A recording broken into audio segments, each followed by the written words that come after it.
মধুখালীতে অবৈধ অস্ত্র কারখানায় সেনাবাহিনীর অভিযান। সানবিট সব দিবে সামাল।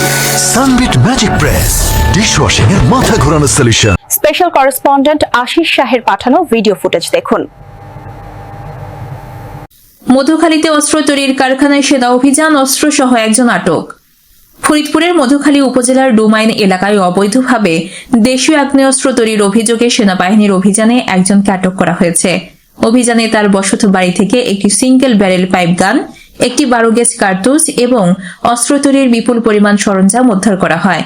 সেনা সূত্র জানায়, ডুমাইন এলাকায় দীর্ঘদিন ধরে অস্ত্র তৈরি ও সরবরাহের অভিযোগ পেয়ে গোয়েন্দা তথ্যের ভিত্তিতে বৃহস্পতিবার 23 জানুয়ারি বিকাল 5:25 মধুখালী আর্মি ক্যাম্পের নেতৃত্বে সেনাবাহিনী ও পুলিশের যৌথ অভিযান পরিচালনা করা হয়। অভিযানকালে বাদল সরকার নামে এক ব্যক্তিকে আটক করা হয়।